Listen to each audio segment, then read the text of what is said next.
wabarakatuh. Waalaikumsalam. Alhamdulillahilladzi arsala rasulahu bil huda wa dinil haqq liyudhhirahu 'alad dini kullihi wa kafa billahi shahida. Asyhadu an la ilaha illallah wahdahu la syarika lah wa asyhadu anna Muhammadan 'abduhu wa rasuluhu la nabiyya ba'dah. Allahumma shalli 'ala Muhammad wa 'ala alihi wa sahbihi ajma'in wa ba'du. Alhamdulillah, saudara-saudara sekalian, Bapak yang saya hormati, sore hari ini kita membaca kembali di masjid yang mulia, masjid kita yang kita cintai totalitas. Mudah-mudahan kedatangan Bapak, saudara-saudara sekalian, memberikan kebaikan untuk kita selama Allah dan juga menjadikan kedatangan kita ini menjadi amal soleh dan juga menjadi wasilah, menjadi sarana untuk Allah mengampuni kesalahan dan dosa kita. Amin ya rabbal alamin. Bapak dan saudara sekalian, pada kesempatan kali ini saya ingin memperbanyak pertanyaan nanti hal-hal yang berkaitan dengan sekitar kita. Saya hanya menyampaikan beberapa hal saja, khususnya tentang penyakit hati dan hati yang sehat. Karena kemarin sudah saya sampaikan tiga hal, yaitu tentang hadis yang ke-6 dari Al-Fa'in Nawawi, bahwasanya Rasulullah SAW menggambarkan kepada kita bahwa apabila hati kita itu baik, maka seluruh jasad kita, perilaku kita menjadi baik. Tapi bila jasad kita, hati kita itu buruk, maka seluruh amalan kita buruk. Maka oleh para ulama mendasari dari hadis ini, yang dimaknai hati itu bukan berarti secara materi, yaitu yang kita kenal dengan kata-kata liver bukan itu, tetapi menurut Imam Ghazali adalah sesuatu yang halus, yang latifah rohaniah, yang halus, yang ditiupkan oleh zat yang maha mendidik. Bukan arti secara materi, ya, artinya hanya satu latifah rohaniah yang rukanya, ada sesuatu yang lembut yang dipikirkan pada badan kita. Ini latifah rohaniah.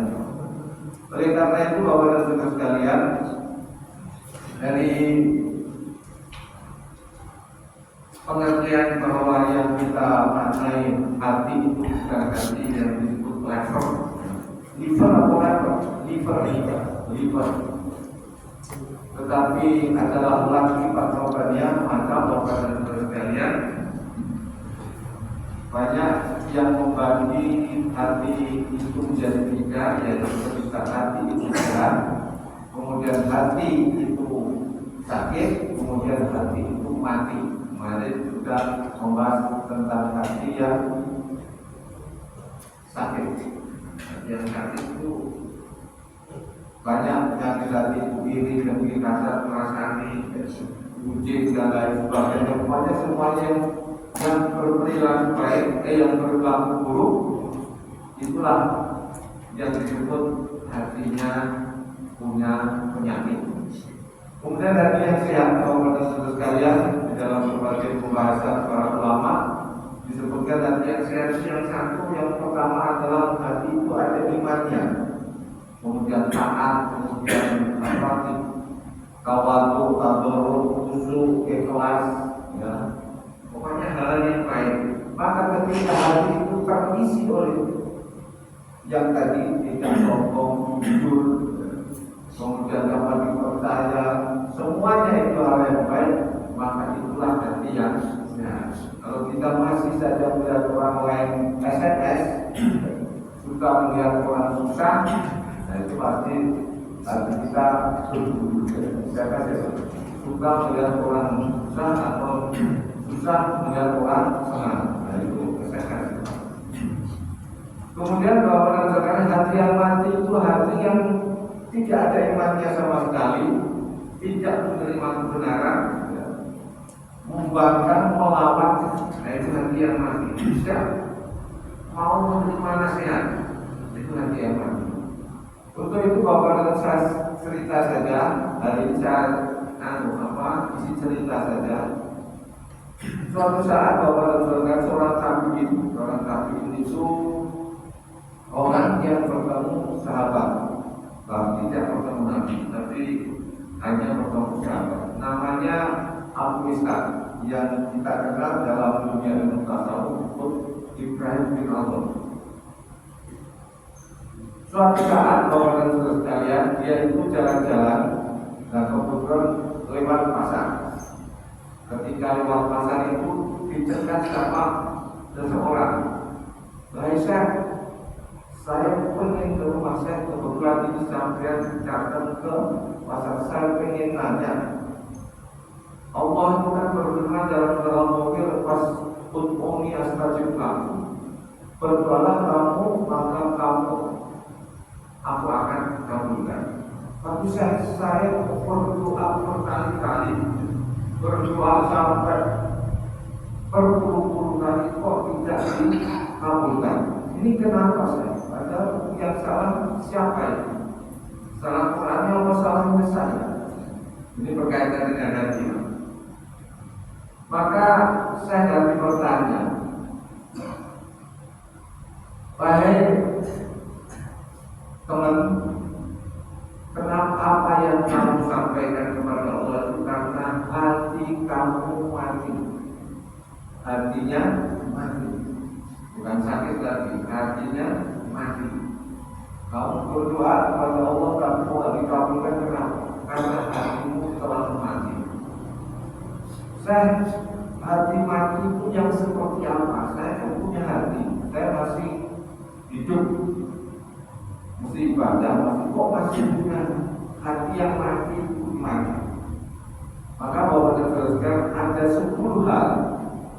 Kalau kamu mempunyai hati yang sudah mati, maka ada 10 hal ini yang harus kamu tahu, sehingga ketika hati kamu itu hidup kembali, maka doa kamu akan dikabulkan. Akan dikabulkan. Ini berkaitan dengan hati yang mati tadi. Hati yang mati itu kebalikannya nanti Bapak dan Saudara sekalian. Bapak dan Saudara sekalian yang dirahmati Allah, maka orang tersebut bertanya, terus seperti apa? Kenapa hatiku kok bisa mati?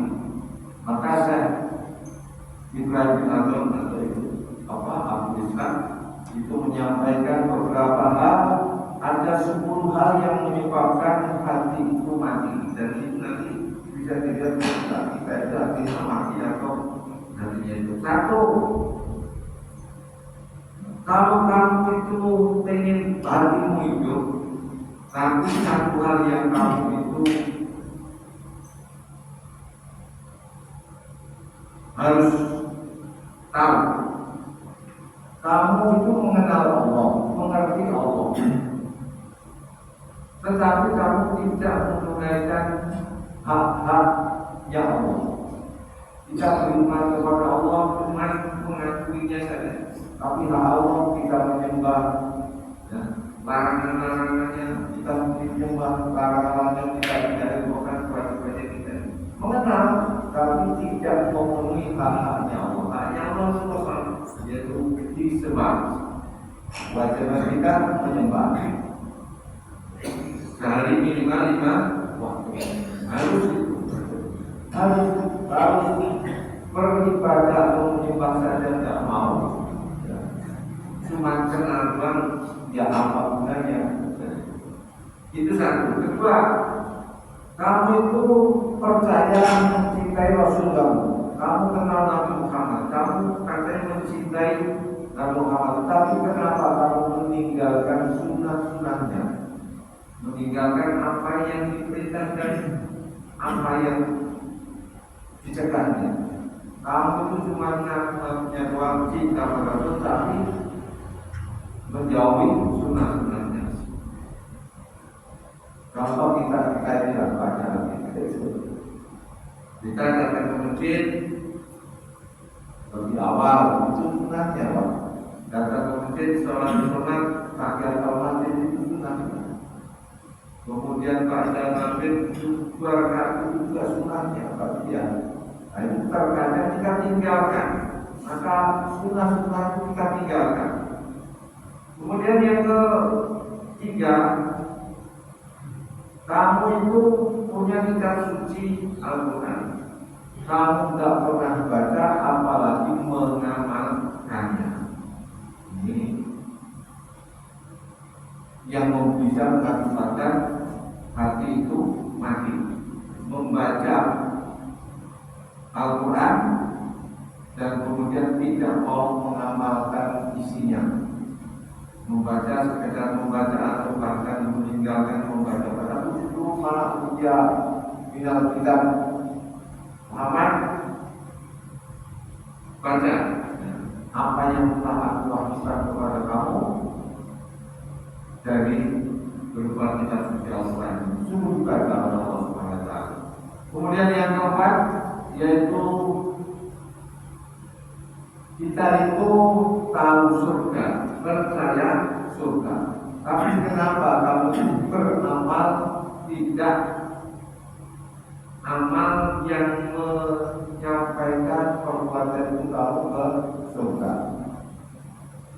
Kita percaya surga itu akhir dari kebahagiaan yang sesungguhnya, tapi amalan kita banyak yang kita lakukan tapi tidak membawa ke surga.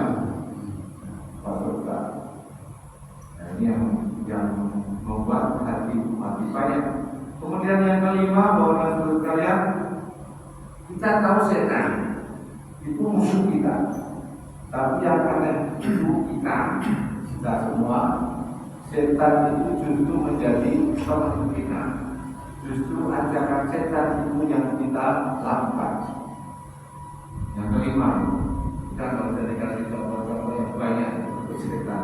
Nah, ngapain kemudian, ngapain dengan taklim itu, ngapain dengan apa, macam-macam lah. Godaan setan.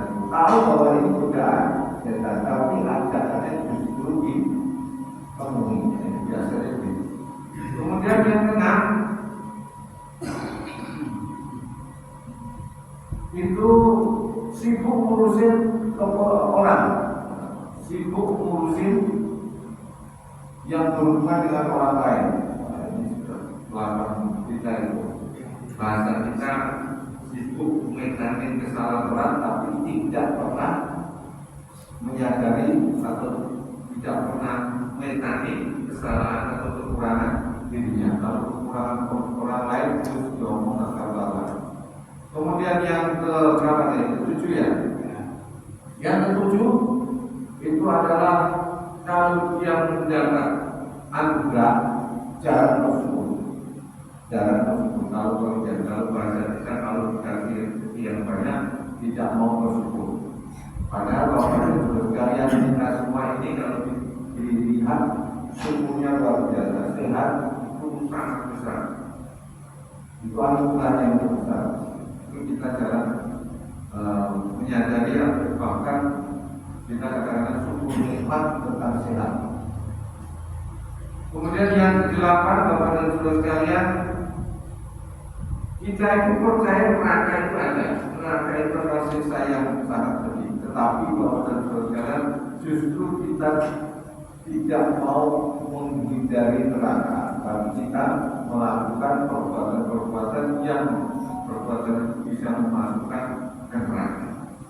Kemudian yang terakhir, yang ke-10 adalah kita itu sering mengantar jenazah ke kuburan, tapi tidak mau mengambil pelajaran tentang kematian. Kita pada suatu pikir dan pikir. Inilah nasihat dari Ibrahim bin Allah tentang kenapa doa kita itu tidak dikabulkan atau tidak didengar oleh Allah Subhanahu wa taala, karena ada 10 hal ini yang kesemuanya sepertinya kita sering melakukan. Kalau tadi mengenal Allah tapi tidak mau menunaikan hak-haknya Allah, mencintai Rasul cuma doang, omongan doang, tidak mau mengamalkan sunnahnya, membaca Quran tidak mau dan juga tidak mau mengamalkan. Yang keempat adalah mendapat nikmat tidak mau bersyukur. Kemudian yang kelima, setan itu adalah musuh kita, tapi ajaran Islam justru yang kita ikuti. Percaya surga, tapi kita tidak beramal agar supaya amal itu mengantarkan ke surga. Yang ketujuh, sibuk ngurusin kesalahan orang lain, tapi tidak mau melihat kesalahannya diri sendiri. Kemudian yang ke-9 itu adalah mengetahui neraka, tapi kita justru melakukan amal-amal yang mengantarkan kita ke neraka. Kemudian yang ke-10 adalah kita sering mengantarkan seseorang ke kuburan, melihat jenazah, tapi kita tidak mau. Untuk ini yang boleh diberarti Allah 10 hari yang akhirnya bisa membuat ini, kalau dijelaskan satu item ini tidak sehari dan satu pekan itu ternyata banyak. Ini sengaja teman saya berikannya karena ini minggu ketiga saya ingin bapak-bapak juga ingin bertanya persoalan keseharian kita. Mungkin itu bapak dan saudara sekalian yang saya hormati. Masih ada setengah jam ini saya sengaja untuk berbincang-bincang dengan bapak-bapak mengenai hal apa saja, mengenai sholat, mengenai apa saja berkaitan dengan kehidupan kita. Mungkin itu bapak dan saudara sekalian hal yang perlu saya sampaikan pada kajian minggu ketiga. Ini adalah minggu ketiga dan minggu yang saya ingin bapak-bapak juga menyampaikan usulannya atau pertanyaan atau apa saja supaya enggak bosan. Silakan bapak-bapak sekalian, silakan untuk bertanya. Mungkin dari sebelah ini dulu, siapa yang ini? Terus ini, Pak Emin, Pak Arsi, Pak Rono, Pak Agus. Silakan biar itu pikir. Ya itu Assalamualaikum warahmatullahi wabarakatuh. Saya Pak Bagus dulu. Dari Sotek Pak. Ya. Tingkat pada apa yang ditanya? Tingkat badannya. Bonita. Silakan. Memang ini yang paling yang paling poinnya paling tinggi Pak. Kumpulin dulu pertanyaannya. Jadi hati itu memang sangat-sangat perlu sekali dalam kita melakukan amalan. Karena itu sangat kuat, di mana setiap hati yang baik itu akan baik semua, dan hati yang jelek-jelek semuanya. Walaupun obat segudang dari puskesmas, dari rumah sakit, dari klinik, dari manapun, itu nggak ada gunanya. Itu yang mengatakan seperti itu adalah kepala perawat seluruh Indonesia, Pak, mengatakan begitu.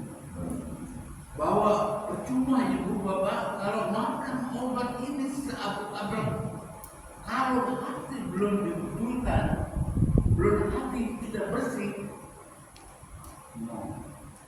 nggak ada gunanya. Liver itu ya, liver bukan hati ya. Liver hati Pak. Oh ya, Liver itu hati. Oke. Kan ada segumpal darah dan segumpal darah itu, ya itu yang disebut bukan hati. Nah itu yang disebutkan tadi oleh Pak Ustadz ada 10, itu masih banyak. Itu benar. Maksudnya di sini belum kita dirikan kerjakan sholat sudah kita lakukan secara ritual. Kerjakan sholat, menunaikan sholat itu kadang-kadang yang tidak kita lakukan. Nah itu untuk menguji hati kita apa? Hati kita ini termasuk hati yang putih, abu-abu, Itu ada kelasnya juga Pak dalam hati. Ya, beda harus dibedakan kasus antara hati bermakna liver yang tadi saya sampaikan dengan hati yang dibahas dalam kajian hadis Rasulullah. Mudghah itu kemarin disampaikan bahwa bukan liver yang dipahami, tapi adalah latifah robbaniyah, suatu bukan lembut dari zat yang mendidik kita. Jadi bukan hati ini yang seperti halnya akal. Akal itu kira-kira beda nggak dengan otak? Tapi tempatnya di mana akal itu? Mesti di otak. Nah seperti itu. Jadi akal itu beda dengan otak. Seperti hati liver berbeda dengan hati yang alkohol. Mungkin bahasa. Ada apa yang dia bagus?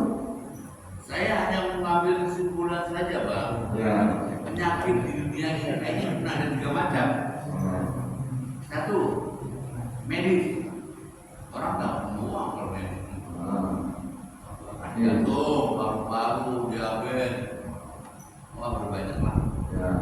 Itu medis. Non medis yang tak terlihat oleh kita, tapi dia sakit. Diperiksa oleh para medis dengan alat-alat yang canggih seperti MRI, CT scan, tak terlihat ada penyakit. Jadi sakit apa ini orang? Tapi nyatanya sakit, gitu kan? Nah berarti ini termasuk non medis. Itu yang kedua ya, medis pertama, kedua non medis, yang ketiga baru dan tadi yang sebut Bapak hati itu kolbu. Jadi itu menurut saya diambil kesimpulan dari ini, kita sadar memang ajal umur Allah yang atur kita, tapi kalau kita sudah bisa memanage yang 3 macam itu, insya Allah kita berikhtiar.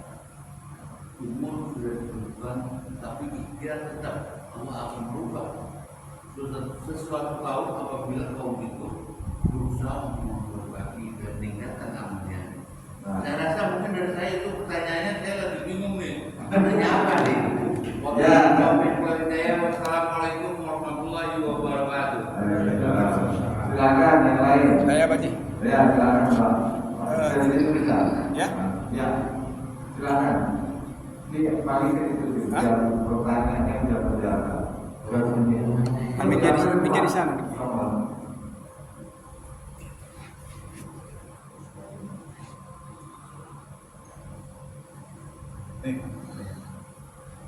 Ditarik ininya, sendiri.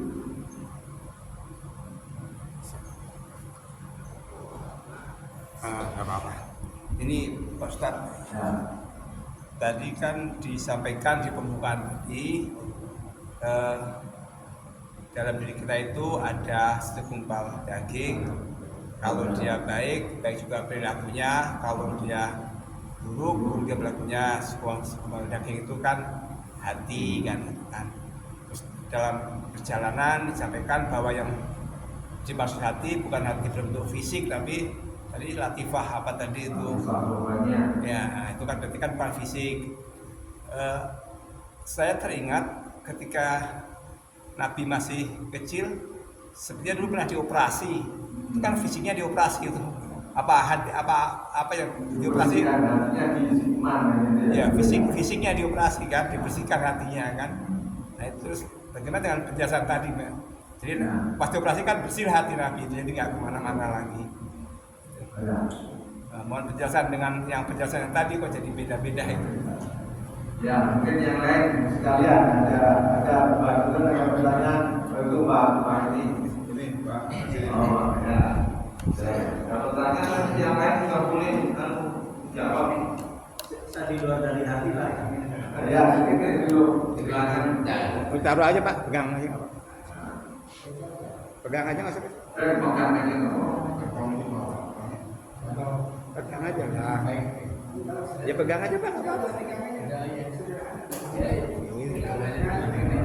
Dia pegang pegang Baik, ini. terima kasih. Ini saya tidak kemana-mana. Ini khusus pribadi saya sendiri, Pak. Ya. Memang dari hati baik, Pak. Ada teman-teman baik, ada pikiran yang baik, ada pikiran yang kurang baik, rasa hati ya, merasakan hati yang kurang baik. Baik, barangkali juga ada yang jelek. Nah, selama ini yang kami rasakan kelihatannya cenderungnya itu akan membuat hati yang kurang baik, bahkan tidak baik gitu, Pak. Dan itu yang saya pengen mengetahui dan melaksanakan apa resepnya itu. Bagaimana kita itu biar hati kita kelihatannya selalu ada yang baik-baik gitu, Pak. Nah, itu aja, Pak. Terima kasih. Nah, satu lagi itu Pak ini. Ustaz, saya lagi bingung Pak Ustaz. Bingung kenapa? Punya adik sudah meninggal, tapi tinggalin rumah kontrakan gitu. Sebaiknya bagaimana itu? Kalau saya bilang sih ke adik-adik udah buat apa aja gitu biar almarhumah dapat pahala gitu. Tapi adik-adik saya pada nggak setuju, jual aja gitu. Nanti dibagi-bagi gitu. Nah, menurut agama harusnya bagaimana tuh Ustaz? Ya, insya nanti dijelaskan pada nah, ini pertanyaan nanti kita jelaskan mengenai waris. Waris itu ada kriteria tersendiri. Baik Bapak dan Saudara sekalian, ada 3 pertanyaan presiden. Kemudian yang ketiga dari Pak Warsito. Bapak dan Saudara sekalian, tentang apa yang dikisahkan pernah diceritakan kepada kita tentang Nabi Muhammad SAW sejarah Nabi Muhammad dulu waktu beliau masih diasuh oleh Siti Al-Matusyadia waktu masih kecil dibawa ke suatu perkampungan oleh Al-Matusyadia disusuin dan tak dibesarkan salah satu di antaranya kisah yang pernah kita dengar adalah ketika Rasulullah SAW waktu kecil itu dioperasi. Itu satu kasus riwayat pertama. Kemudian riwayat yang kedua, ketika Rasulullah SAW mau Isra, ada 2 kisah Pak Musi yang di apa namanya bedah hatinya itu. Bapak-bapak dan sekalian, kisah 2 ini kalau dengar mana yang lebih jauh, mana yang soke, mana yang ini. Tapi di dalam kisah yang pertama, waktu kecil itu adalah diisi dengan cahaya keimanan, dibersihkan dengan cahaya keimanan. Itu dibersihkan, wallahu alam, apakah bentuknya itu seperti apa kita nggak tahu. Tapi diisi oleh cahaya keimanan. Itu aja yang saya tahu. Jadi apa? Dioperasi bentuknya seperti yang kita lihat operasi sekarang, apa bagaimana bahwa tidak ada keterangan secara jelas tentang riwayat tentang Rasulullah SAW itu di bedah dadanya, kemudian apakah bedah seperti yang kita tahu sekarang, bahwa alam. Tapi yang disampaikan kepada kita adalah cahaya nur keimanan. Hanya itu aja. Oleh karena itu Bapak dan Saudara mensikapi riwayat-riwayat yang demikian Bapak dan Saudara sekalian, apakah itu asosiasi kita sudah digabungkan dengan suasana sekarang? Tentunya tidak. Itu adalah prerogatif Allah bagaimana cara melakukan. Karena tidak dijelaskan tentang baik itu hadis Nabi maupun Al-Quran menjelaskan tentang Rasulullah SAW itu di bedah dadanya. Hanya diceritakan oleh sejarah atau riwayat atau tarikh. Nah ini hanya saja Bapak dan Saudara sekalian, kalau ini yang kita pahami, maka yang dimaksud di bedah itu apakah seperti artinya sudah disetor pakai cahaya kayak setor gitu ya, itu nggak ada. Tapi keyakinan iman kita bahwa Nabi Muhammad SAW memang dibersihkan isi dadanya, kemudian ditiupkan dari nur keimanan. itu yang tahu saya, insya Allah mungkin. Kemudian Bapak dan Saudara sekalian, yang kedua tentang Pak Kasirin, antara pikiran, akal atau hati itu mana yang sebetulnya yang membuat seseorang itu berpikiran atau berprasangka buruk dan lain sebagainya, melakukan hal-hal yang tidak baik. Bapak dan Saudara sekalian, hati Bapak dan Saudara sekalian itu para ulama mengibaratkan rajanya. Seluruh anggota badan ini adalah tentaranya. Ketika hati itu mempunyai kebaikan, maka pasti kepala, tangan, dan seluruh anggota badan akan melaksanakan kebaikan. Itu hati, Pak. Jadi kalau hati Pak kasih semuanya, saya ingin bersedekah, kemudian disampaikan otak-otak menyuruh tangannya bergerak, menyambungkan bibit masukkan ke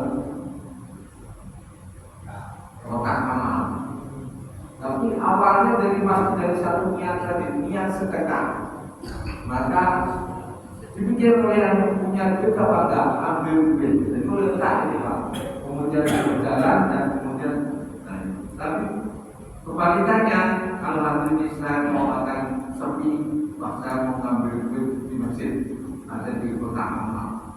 Buruk, hati sudah punya niat buruk gitu Pak. Maka akan memerintahkan ke otak. Ini kan otak memerintahkan matanya, kita karena awas itu masih ada nggak bermain itu pasti. Itulah yang kemudian berkata dari para ulama dikatakan bahwasanya hati itu adalah rajanya, seluruh anggota tubuh ini adalah tentaranya. Tinggal rajanya itu memerintah apa, tentaranya pasti jalan. Itu digambarkan seperti itu. Gambaran dari baik dari Athaillah Al-Iskandari maupun Imam Ghazali juga demikian, Muqaddimah juga demikian. Penggambarannya bahwa hati itu adalah raja dari ketiga. Makanya diibaratkan kalau raja yang baik, insya Allah baik.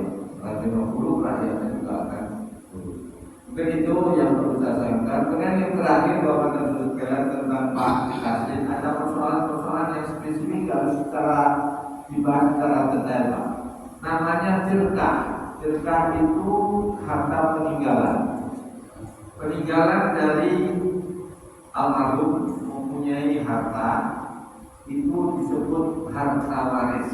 Harta warisan itu dalam bahasa Arab itu tirkah, peninggalan. Ini akan menjadi kasus hukum atau menjadi hukum yang harus kita jalankan. Satu, ketika dia yang meninggal itu mempunyai harta yang cukup untuk ahli waris. Warisannya bentuknya apa? Berupa duit atau berupa barang. Jadi kalau dia punya istri, punya anak, anaknya bagaimana? Kalau dia bujang itu bagaimana? Itu semuanya ada aturannya. Contoh, dia meninggal, punya istri, punya anak, punya duit 10 juta. Anaknya 1 perempuan, 1 laki-laki. Maka Bapak dan Saudara sekalian, yang 1 juta itu dibagi kepada 1 yang ahli warisnya, 1 siapa? Anaknya. Anaknya kedua laki-laki dapat, maka perempuan nanti dapatnya setengah dari laki-laki. Kalau laki-laki dapat 500 atau 5 juta, maka anaknya berapa? 2,5 juta.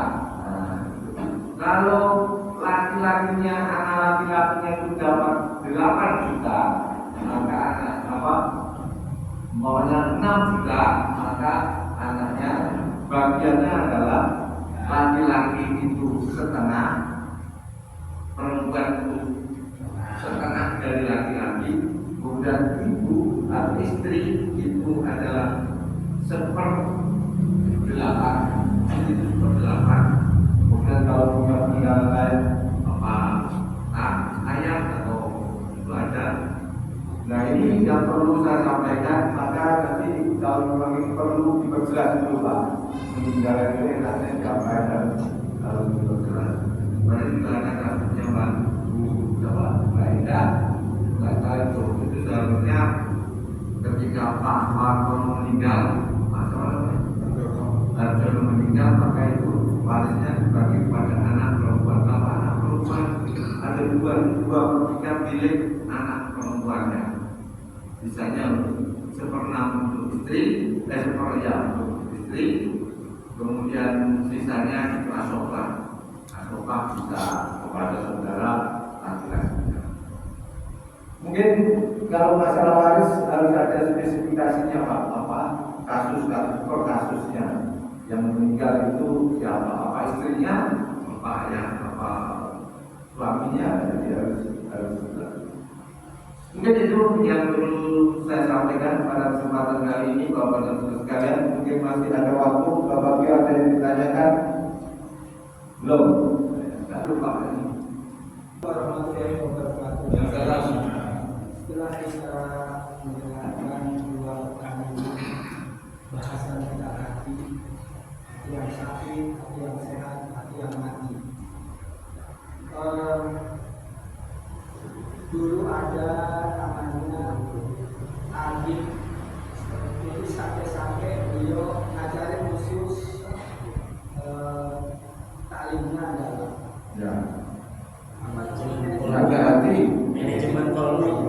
manajemen kolbu. Iya, manajemen kolbu. Tadi yang disampaikan Pak Gabus cenderung kepada masalah medis ya.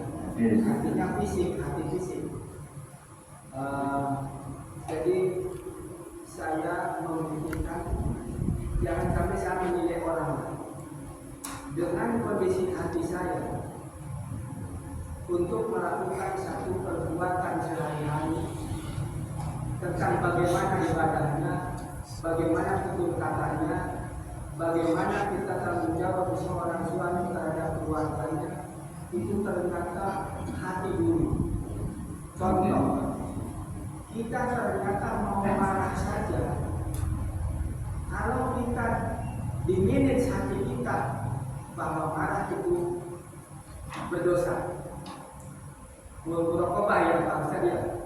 Jadi bukan masalah murokobah. Jadi kalau kita mau berbuat curang, kita sudah tahu, akhirnya kita tidak lakukan itu.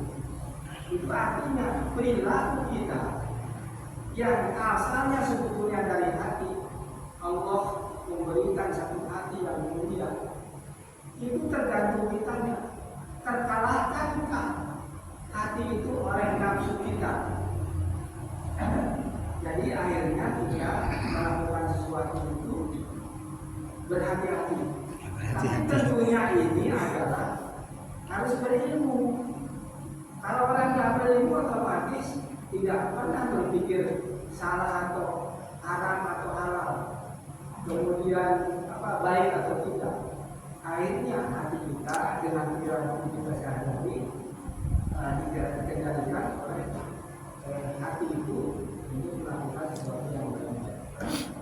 Ada satu kalimat yang kenapa satu pesan di antara kita adalah hati-hati ya nak, tidak jantung-jantung ya nak, paru-paru ya nak. Itu ternyata yang diambil adalah hati-hati ya kamu kalau pergi ke sana, hati-hati ya kamu. Jadi hati itu betul-betul kuat untuk kita melakukan sesuatu dengan hati-hati karena berangkat dari hati. Saya kira itu bukan pertanyaan. Ya. Pertanyaan untuk Silakan. kepada perbuatan kita sehari-hari dan merupakan perilaku berangkat dari hati kita masing-masing. Terima kasih. Assalamualaikum warahmatullahi wabarakatuh. Waalaikumsalam. Baik, Bapak dan Saudara sekalian, karena waktu yang membatasi, tapi benar apa yang disampaikan Pak Haji Tarun, bahwasanya hati itu memegang peran penting, bahkan dalam bahasa kita saja untuk supaya berpikir lebih bagus, lebih pas, kemudian bahasanya adalah hati-hati. Itu justru waspada ibadahnya ada. Jadi memang betul sehingga diserap dalam pasar untuk dijadikan untuk waspada. Artinya waspada saja. Mari Bapak Ibu sekalian, mudah-mudahan pertemuan ini sekaligus menutup pembahasan tentang kesehatan tentang hati. Mudah-mudahan Bapak sudah paham betul apa yang saya sampaikan melalui Ibrahim Allah tadi, sehingga kita dapat melakukan hal yang terbaik untuk diri kita. Mari kita tutup dengan doa yang kita berdoa. Allahumma